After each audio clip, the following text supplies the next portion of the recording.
Hello friends, welcome to my channel.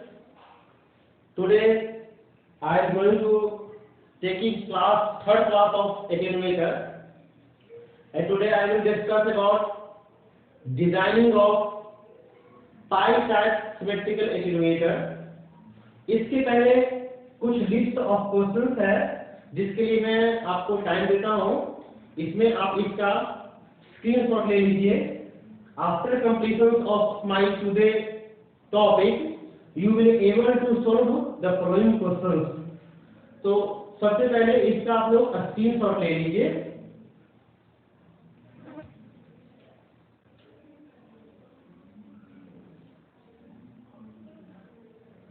Okay, I hope everybody take the screenshot of this question.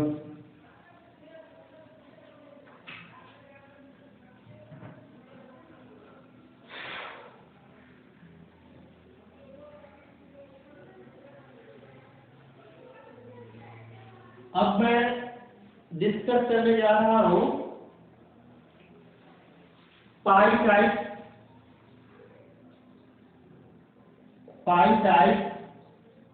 Attenuator. Pi type पहले मैंने क्या बताया था? Symmetrical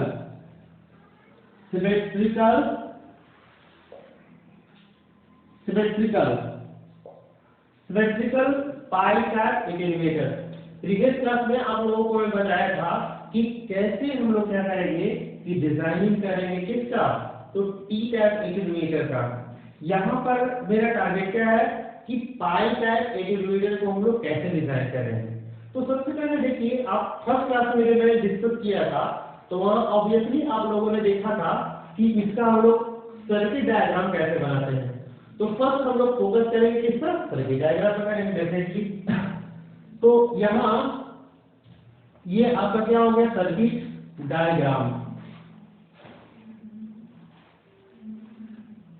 यहाँ आप ये कंसीडर कर लीजिए, ये आपका हो गया R1 और ये क्या हो गया? R2. ये क्या हो गया आपका? R2. यहाँ से देख रहे हैं ना, ये आपका क्या हो गया? दिस इज योर VO मतलब आउटपुट वोल्टेज. इसके एक और हम लोग डिजाइन रेजिस्टेंस लगा देंगे या इसको कैरेक्टरिस्टिक रेजिस्टेंस भी बोलते हैं, R0. यहाँ से आपका यहाँ का वोल्टेज जो होगा दैट इज कॉल्ड VO कहिए, या इसको हम लोग V लोड भी कर सकते हैं, आउटपुट वोल्टेज, या इसको क्या कहेंगे हम लोग? लोड वोल्टेज कहेंगे. और यहाँ से इसके बीच में जो वोल्टेज होगा दैट इज कॉल्ड VS. क्या इसको बोलेंगे हम लोग? Source voltage definitely. अब यहाँ से हम लोग क्या करेंगे कि एक रेजिस्टेंस दे देंगे दैट इज कॉल्ड R0. यहाँ पे R0 है, यहाँ पे R0. ये आपका क्या हो गया? Supply voltage. This is your V. अब हम लोग क्या करेंगे? This is your VS. यहाँ से हम लोग क्या करेंगे कि इसके अक्रॉस यहाँ पर हमारा टारगेट क्या है? क्योंकि ये सप्लाई वोल्टेज VS है तो यहाँ पर करंट क्या होंगे? तो IS होंगे. फिर IS क्या होगा? तो धीरे धीरे यहाँ चला जाएगा तो यहाँ I लोड में. तो हम ये देख रहे हैं कि ये वाला और ये वाला एक दूसरे में क्या है? पैरेलल है. तो फर्स्ट मेरा मोशन के दिमाग में ये बात रहना चाहिए कि हम कैसे डिजाइन करेंगे. Means here R1 is series resistance, R2 is equal to shunt resistance 10. Okay, and V0 here R0 equals to design resistance और characteristic resistance. ओके, यहाँ आप देखिए, यहाँ से क्या हो गया? तो V आउटपुट है, यहाँ पे क्या आता है? V input. मतलब यहाँ से लोग VS कहेंगे तो हम लोग जानते हैं वी नो दैट. हम लोग क्या जानते हैं? तो आप लोगों ने पढ़ा था कि n बराबर क्या होगा? We know that. n बराबर आप लोगों ने ऑलरेडी पढ़ा है क्या? तो VS अपॉन क्या होता है VL, डेफिनेटली VL होगा। N हम लोगों ने पढ़ा था ना, N is nothing but derivative of voltage source divide by क्या होगा, लोड सोर्स वोल्टेज।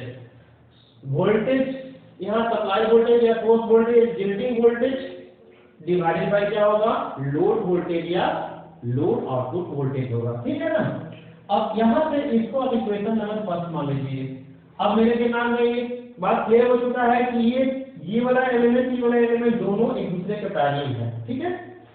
जब ये दोनों पैरेलल है तो हम लोग क्या करेंगे कि पैरेलल लॉ लगा देंगे। तो देखिए इस दोनों के बीच का हम लोग क्या इक्विवेलेंट रेजिस्टेंस निकाल सकते हैं क्या, देखिए तो डेफिनेटली निकाल सकते हैं। तो जब निकालेंगे तो फिर क्या आ जाएगा, इसका न्यू सर्किट बनेगा, न्यू सर्किट डायग्राम क्या होगा। तो नया जब सर्किट डायग्राम बनाएंगे तो यहाँ पर क्या होगा, ये होगा आपका R2, यहाँ से होगा आपका ये R1, और ये देखा है ये दोनों पैरेलल में है। जब पैरेलल में रहेगा तो इसको हम लोग ऐसे कर सकते हैं क्या, R2 और पैरेलल किसका है आपका R0 का। अब फर्स्ट आप लोग दिमाग लगाइए, इसके बीच का जो वोल्टेज था वो कितना था VS, this is your VS। अच्छा ये देख रहे हैं ना, ये वाला ये एलिमेंट और ये एलिमेंट एक दूसरे का क्या है आपका पैरेलल में है, और हम जानते हैं कि पैरेलल के बीच में जो होता है वो वोल्टेज जो क्या होता है सेम होता है। तो हम जब दोनों का इक्विवेलेंट भी निकालेंगे तो इसका वोल्टेज क्या होगा, सेम होगा। अर्थात ये अब ये दोनों के बीच का हम यदि यहाँ का लिखते हैं, यहाँ और यहाँ इन दोनों के बीच का जो वोल्टेज होगा दैट इज कॉल्ड VL। अब यहाँ से अब बहुत दिमाग लगाइए, बहुत दिमाग लगाने की जरूरत है। यहाँ से देखिए करंट सपोज मान के लिए आप मान लेते हैं कि ये क्या हो गया, ये IS हो गया। यहाँ से क्या होगा, करंट यहाँ गया और एक यहाँ गया, तो ये क्या हो गया, डिवीजन हो रहा है। परंतु ये एलिमेंट और ये एलिमेंट दोनों एक दूसरे में क्या है, सीरीज में है कि पैरेलल में, तो सीरीज में है ना, हाँ सीरीज में है। परंतु ये वाला पूरा एलिमेंट और ये वाला एलिमेंट एक दूसरे में क्या है, पैरेलल में है। तो हम लोग क्या करेंगे कि एक थ्योरम पढ़ा था आप लोगों को जब हम बेसिक ग्रुपिंग ऑफ रेजिस्टेंस पढ़ाए थे, तो उसमें हम लोग को बताए थे कि सपोज यहाँ पर बहुत एग्जाम्पल मैं दिखाता हूँ कि ये मान लेते हैं कि ये आपका R1 है और ये क्या है आपका है R2 है। तो हमने बताया था वोल्टेज डिवाइडर रूल, इसको मैं जस्ट फेर के बता रहा हूँ। यहाँ पर वोल्टेज डिवाइडर रूल क्या बताया है कि सपोज यहाँ से आप वोल्टेज अप्लाई कर रहे हैं और सपोज ये आपका V है, इसके बीच में हमको क्या करना है कि V1 फाइंड करना है। सपोज यहाँ V2 फाइंड करने हैं तो V2 बराबर क्या कर देते हैं, तो यहाँ पर जिसका रेजिस्टेंस, तो रेजिस्टेंस R2 और बटा दोनों रेजिस्टेंस का सम, दो है n रहेगा तो n का सम डिवाइड बाय क्या होगा R1 प्लस R2 और गुणे टोटल क्या होगा वोल्टेज। ये इसको हम ये बता चुके थे। इसी तरह से आप क्या कर सकते हैं, R1 के लॉन्ग में निकाल सकते हैं। यहाँ से क्या होगा, तो सिमिलरली यहाँ से आपको V1 निकालना है, तो V1 बराबर क्या होगा, इसका रेजिस्टेंस कितना है R1 है, तो R1 बटा सभी रेजिस्टेंस का sum of all resistance across series element. तो यहाँ होगा R1 R2 और इनटू क्या होगा वोल्टेज, ठीक है हो गया। तो देखिए इसी कंसेप्ट को हम लोग यहाँ क्या करेंगे, अप्लाई करेंगे। अब देखिए इसको हमको वोल्टेज डिवाइडर करना है। देखिए ये वाला वोल्टेज यहाँ भी है और यही वोल्टेज इसके बीच में है, दोनों के बीच में सेम है। नाउ वोल्टेज डिवाइडर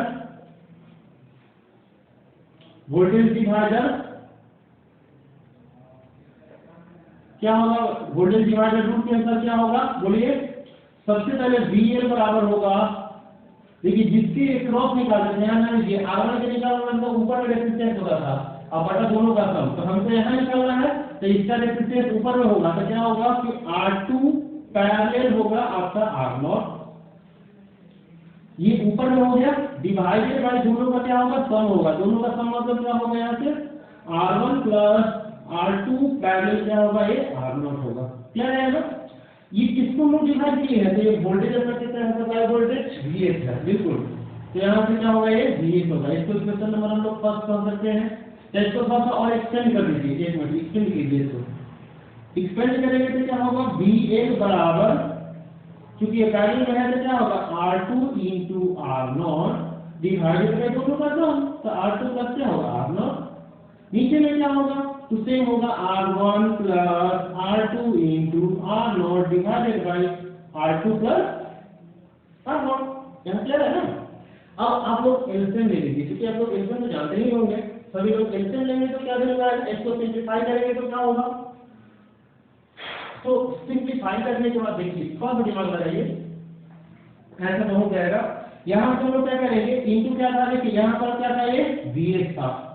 यहाँ पर देखिए जब एलसीएम लेंगे तो वैल्यू आएगा Va equal to R2 into R0 divided by क्या होगा, इतना बटा क्या होगा R2 प्लस R0, और यहाँ होगा आपका R1 into R2 plus R0 plus क्या होगा R2 into R0 divided bye R2 plus R0, ये कट जाएगा, इंटू क्या होगा आपका Vs।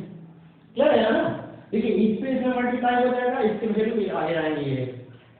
यहाँ से आप थोड़ा सा दिमाग दबाइए, हमारा टारगेट क्या था, शुरू में हम लोगों की टारगेट क्या थी कि पहले Vs फाइंड करने हैं और देन Vs, मतलब Vs को हम Vs का रेशियो फाइंड करना है, तो इसको हम ये साइड ले जाएंगे और इसको ये साइड लाएंगे।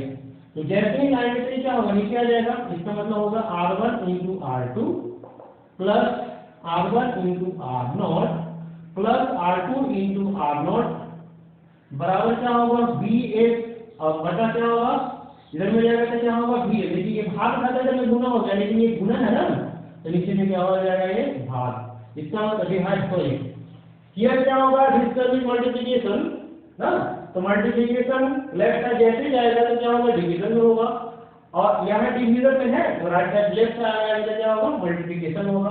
तो हम लोग कह सकते हैं क्या R2 इंटू क्या होगा R0। तो यहाँ से देखिए इसको हम लोग कुछ करते हैं, क्या करते हैं, हाँ n, क्या करते हैं तो n, तो n का वैल्यू आपके पास आ गया R1 into R2 R1 into R0 plus R2 into R0 divided bye R2 into R0। ये इक्वेशन नंबर क्या हो गया फर्स्ट। थोड़ा सा गौर कीजिए, इसको हम लोग सेपरेट करेंगे, लेकिन R2 R0 और R2 R0 दोनों मिल रहा है, तो इसको जब हम आगे में बढ़ाएंगे तो क्या वैल्यू आएगा, n बराबर जब हम लोग कर सकते हैं ऐसे करते हैं R1 into R2 plus R1 into R0 divided by क्या होगा, तो R2 into R0 plus R2 R0 बटा R2 और क्या होगा ये R0, ये दोनों काट करके वैल्यू कितना है 1। इस 1 को हम इधर लाएंगे तो वैल्यू कितने आ जाएंगे, सोचिए आप लोग। देखिए यहाँ पे जब हम लोग वैल्यू लाएंगे तो वैल्यू क्या होगा, इधर आपको सभी लोग लिख चुके हैं ना, देख लीजिए, हाँ लिख चुके हैं। तो जब लिख चुके हैं तो यहाँ देखिए हम लोग करेंगे क्या कि इसका नेक्स्ट स्टेप जो होगा वो आएगा n-1 और इक्वल टू क्या होगा, R1 दोनों में कॉमन है, यहाँ क्या होगा R2 प्लस, देखा है ना ये R1 दोनों में कॉमन है, तो यहाँ पर क्या होगा, तो R0 divided bye R2 into R0, ये इक्वेशन नंबर इसको आप मान लो 2, ठीक है। यहाँ आप देखिएगा, ध्यान लगाइए, यहाँ R1 और R2 इक्वेशंस में दो वेरिएबल्स हैं और दो वेरिएबल है, लेकिन अभी तक इक्वेशन में दोनों एक ही है ना, दोनों एक ही इक्वेशन है, थोड़ा सा चेंज किया हुआ है, तो दो वेरिएबल है तो उसके लिए इक्वेशंस भी तो दो होनी चाहिए ना। तो हम दूसरा इक्वेशन को कैलकुलेट करने चल रहे हैं, इस सर्किट को हम लोग फिर रीड्रॉ करेंगे। जैसे ही रीड्रॉ करेंगे तो हम देखेंगे ना कि जब डिफिनेशन सिमेट्रिकल का पढ़ा था कि सिमेट्रिकल की कंडीशंस में क्या होंगे कि इनपुट के पास जो रेजिस्टेंस होता है वो आउटपुट के रेजिस्टेंस, आउटपुट पोर्ट के पास जो रेजिस्टेंस निकालेंगे तो सेम होगा। तो डेफिनेटली तो यहाँ से इसका वैल्यू हम निकालेंगे, केस नंबर 2 यहाँ पर हमारा वैल्यू निकालेंगे तो क्या होगा R0 होगा। तो यहाँ पर ये जो होगा वो क्या होगा, सर्किट डायग्राम क्या होगा 3 होगा, अभी 3 में चल रहे हैं, थोड़ा सा मॉडिफाई कर दीजिए, सर्किट पहले बनाए थे सेकंड बनाया, और यहाँ पर हम लोग क्या कर रहे हैं, सर्किट नंबर 3 बना रहे हैं। यहाँ पे मेरा एक टारगेट है कि इस पूरे का इक्विवेलेंट रेजिस्टेंस निकालेंगे और वो पूरा इक्विवेलेंट रेजिस्टेंस जो होगा वो R0 के क्या होगा, बराबर होगा। कर देते हैं। तो यहाँ देखिए ये दोनों फील्ड क्या है, एक दूसरे के पैरेलल में है। पैरेलल में है ना? अच्छा, जब पैरेलल में है तो हम लोग क्या करेंगे, इसको ऐसे लिख सकते हैं, यहाँ पर होगा R1, यहाँ से क्या होगा R0 पैरेलल क्या होगा आपका R2, देख रहे हैं ना? यहाँ से आपका फिर क्या होगा, ये आपका होगा R2 और यहाँ से हमारा ये जो वैल्यू देख रहे हैं ना, ये आपका क्या हो गया R0। यही तो आपको फाइंड करने हैं, यहाँ पर फाइंड करना है। यहाँ से जो वैल्यू यहाँ लिख दीजिए आप लोग R0, ठीक है ना? इस दोनों के बीच का हमको इक्विवेलेंट रेजिस्टेंस मालूम करना है कि ये AB है जिसके बीच में फाइंड करने हैं।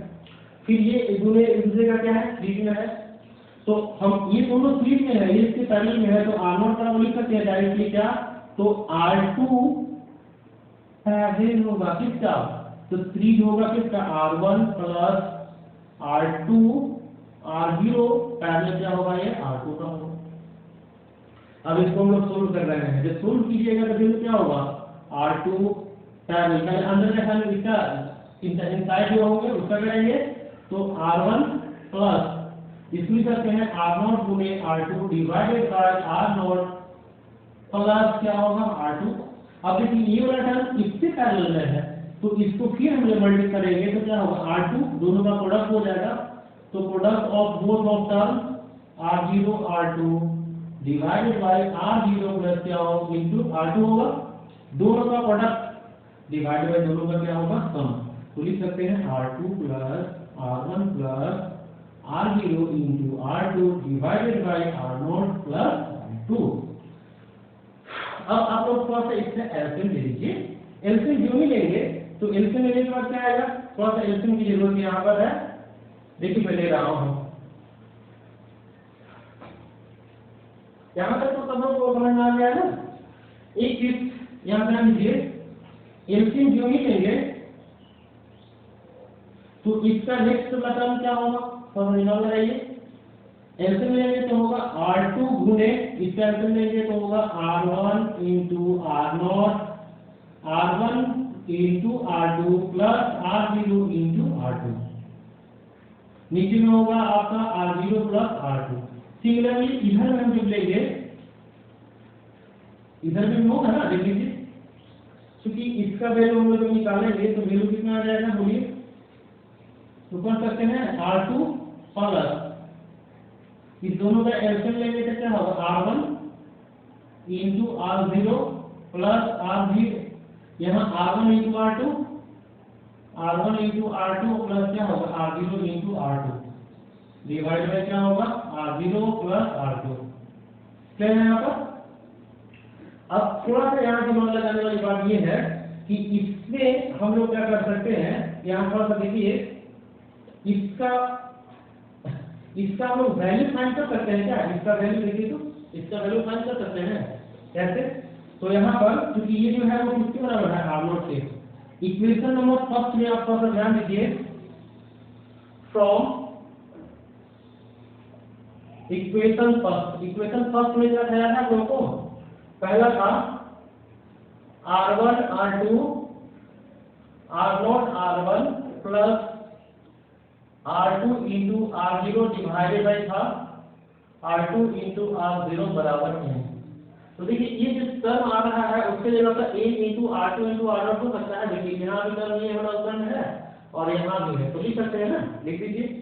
तो जैसे ही लिखेंगे तो वैल्यू क्या होगा, नाउ R0 इक्वल टू होगा कितना होगा, तो R2 इंटू ऊपर में हो जाएगा, इसको मल्टीप्लाई में लिखेंगे तो A इंटू R2 इंटू क्या होगा R0 ऊपर में हो गया, और इसके नीचे में क्या है R0 इंटू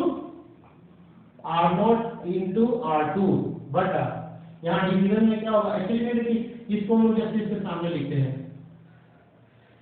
नीचे में क्या होगा, तो इस पूरे की जगह हम लोग पुट करेंगे वैल्यू कितना, तो होगा R2 प्लस n गुणे R2 n into multiply R2 into क्या होगा R0 n into R2 into R0, divided by क्या होगा, तो R0 प्लस क्या होगा R2। अब हम लोग क्या करेंगे कि इसको L से लेंगे तो क्या होगा, ये दोनों कट जाएंगे वैल्यू। तो अगला स्टेप आएगा, next step R2 square into n into R0 divided by क्या हो, divided by R0 into R2। यहां करेंगे तो R2 into R0 plus R2 square into n into R2 into R0 divided by क्या होगा, R0 इंटू R2। ये दोनों cancel हो गए ना। यहाँ पे देखिए R0 दोनों तरफ है, तो यहाँ से R0 भी क्या हो जाएंगे, कैंसिल हो जाएंगे। अब हम लोग बायां और दायां तरफ करते हैं, मींस लेफ्ट साइड और राइट साइड। जैसे ही करेंगे तो वैल्यू क्या होगा, R2 into R0 plus R2 square plus a into R2 into R0 equal to होगा R2 स्क्वायर इंटू n। देखिए R2 तो नहीं है, तो हम लोग कॉमन करेंगे तो वैल्यू क्या होगा, R2 सबसे कट जाएंगे, तो यहाँ हो जाएगा R0 R2 प्लस देखिए plus a into R0 equal to क्या होगा, R2 इंटू n हो जाता है। हमारा टारगेट क्या है, R1 और R2 का वैल्यू फाइंड करना। यहाँ पर हम लोग एलिमिनेटिंग बोथ साइड R0 ना, R0 जो एलिमिनेट कर दिए, यहाँ से वैल्यू क्या होगा, इसको इस सूत्र में देते हैं तो R0 इंटू n प्लस क्या होगा 1 इक्वल टू कर दीजिए, तो R2 इक्वल टू क्या होगा n माइनस 1, देन R2 बराबर R0 into n plus 1 divided by n minus 1। This is the expression of R2। ठीक है ना। यहाँ हम लोगों ने क्या किया, R2 का वैल्यू फाइंड कर लिया किसकी टर्म में, तो डिजाइनिंग रेजिस्टेंस R0 और n के टर्म में। इसी प्रकार से इक्वेशन नंबर 2 से चलते हैं। Similarly suppose this is the equation number 4, equation number 4 इसको थर्ड मान लीजिए, तो third and 2 now equation 2 and 3 से चलते हैं, तो वैल्यू क्या होगा, n minus 1 equal to R1। यहाँ पर देखिए R2 का वैल्यू हम लोग क्या कर सकते हैं, पुट तो कर सकते हैं ना, देखिए पुट कीजिए, जैसे पुट करेंगे तो क्या होगा, R0 into n plus 1 divided by n plus n minus 1 plus R0 नीचे लाइएगा तो यहाँ पर क्या होगा, R0 इंटू R0, ठीक है, और divided by R0 into R0 into n plus 1 divided by n minus 1। LCM cross ले लीजिए, तो यहाँ से नेक्स्ट एस्पेक्ट क्या होंगे, R1। देखिए R0 दोनों में कॉमन है, आप निकाल लो बाहर, तो वैल्यू क्या होंगे, n plus 1 n minus 1 divided by n minus 1। नीचे में आते हैं तो यहाँ से क्या होगा, R0 into R0 n plus 1 divided by n minus 1। ये दोनों कैंसिल होंगे, ये दोनों कैंसिल हो जाएंगे, R0 से R0 कैंसिल हो जाएंगे, तो R1 इक्वल टू क्या होगा, तो R1 बराबर इसको इस साइड में भेजेंगे लेफ्ट साइड, तो क्या होगा n minus 1 into n plus 1, because this term is divided, whenever this term goes to left side it will be multiplied in n minus 1, n minus 1 में मल्टीप्लाई हो जाएगा, तो मल्टीप्लाई होने पर नीचे में क्या होगा, n इमीडिएट 2n, तो डिवाइडेड बाय क्या होगा 2n into R0। देख रहे हैं ना, R0 यहाँ आ गया। तो this is the required designing of R1 and R2। if you compare the T-type and pi-type symmetrical network, then you will get, in case of T-type network, R1 equals to this term, but R1 equals to उसमें क्या आया था, थोड़ा सा हम compare करने की बात करते हैं, थोड़ा सा कंपेयर करते हैं, तो कंपेयर करने के बाद आप क्या पाइएगा, तो आप उसमें देखे होंगे कि वहां आया था R1 बराबर R0 इंटू n माइनस 1 बटा n प्लस 1 उसमें, और इसी तरह से R2 प्लस 2 आया था R0 इंटू ट्वाइस n विभाजित बाय क्या होगा n स्क्वायर माइनस 1। देखा ये टर्म इवन टर्म इसमें भी है परंतु ये जस्ट अपोजिट में है, ठीक है ना। तो याद करना ये बहुत ही इजी है, आई थिंक सभी लोग आप लोग याद भी कर लेंगे और ये एग्जाम के पर्पस से भी इम्पोर्टेंट है। अब मैं इस पर एक क्वेश्चन करने जा रहा हूँ, जो कि इससे आपको क्या होगा कंसेप्ट काफी क्लियर हो जाएंगे। तो एक क्वेश्चन लिखिए, मैं क्वेश्चन कराता हूँ।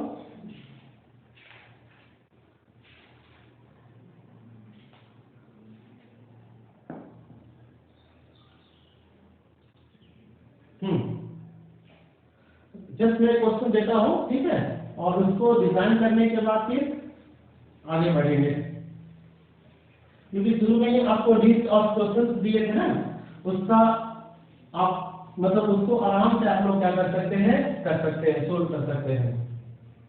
क्वेश्चन है design and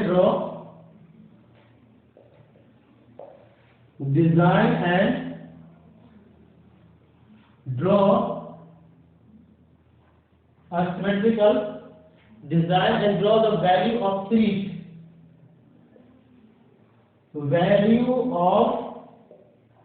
series and front arm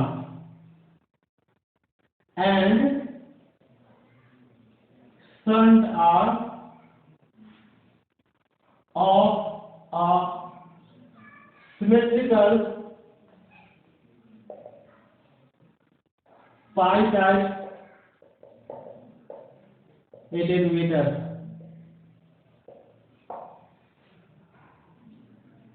with the value of D equals to 40 decibels and R0 equal to क्या दिया हुआ है 40 इसका ही 40 क्या है यहाँ पर है 40 ओम डेफिनेटली। तो देखिए इसमें करना क्या है, design and draw the series and front arm of symmetrical pie chart attenuator with the value. इसका मतलब b दिया हुआ है, इसमें क्या होगा एटेन्यूएशन का वैल्यू दिया हुआ है। तो हम लोग कैसे सोल्व करेंगे, तो अकॉर्डिंग टू क्वेश्चन हम लोग क्या होगा, तो according to question d equal to कितना दिया हुआ है 40 डेसिबल। तो इसका हम लोग वैल्यू क्या जानते हैं, वैल्यू होता है 20 log n इक्वल टू क्या होगा 40। इसको हम लोग इजीली काट सकते हैं क्या? तो क्रॉस करने के बाद वैल्यू क्या होगा, क्योंकि इसका बेस कितने है 10 है, तो इसको हम लोग एंटी लॉगरिथमिक चेंज करेंगे तो n इक्वल टू क्या होगा 10 to the power 2 equal to हो गए 100। अब यहाँ डिजाइनिंग रेजिस्टेंस इसमें R0 इक्वल टू क्या है 40 ओम है, ठीक है। तो जैसे ही ये 40 ओम है तो हम लोग जस्ट फॉर्मूला लगाएंगे V0 डैश। क्या हम लोग जानते हैं R1 का वैल्यू आपको पढ़ने हैं, जस्ट क्या पढ़े थे बोलिए, R1 बराबर पढ़े थे R0 into twice n, नहीं ऊपर में क्या पढ़े थे n square minus 1 divided by twice n। जैसे R0 दिया हुआ है n0 दिया हुआ है, you just put in this expression and get the value of R1. Similarly R2 equals to R0 into n plus 1, that is just opposite to R1 in case of what network eta symmetrical network। यहाँ पर क्या होगा n minus 1, यहाँ भी आप लोग put कर दीजिए और वैल्यू आप लोग का कर लीजिएगा फाइंड कर लीजिएगा। तो अभी मैं क्लास को स्टॉप करता हूँ और आज जितने भी मैं क्वेश्चन लिस्ट और क्वेश्चन दिए हैं उसको आप लोग अच्छे तरह से बनाइए और मैं आशा करता हूँ I hope you everybody enjoy my video. Next day I will discuss about applications of attenuator and I will start new chapter filters, that is very essential for you. Okay, thank you for watching my video.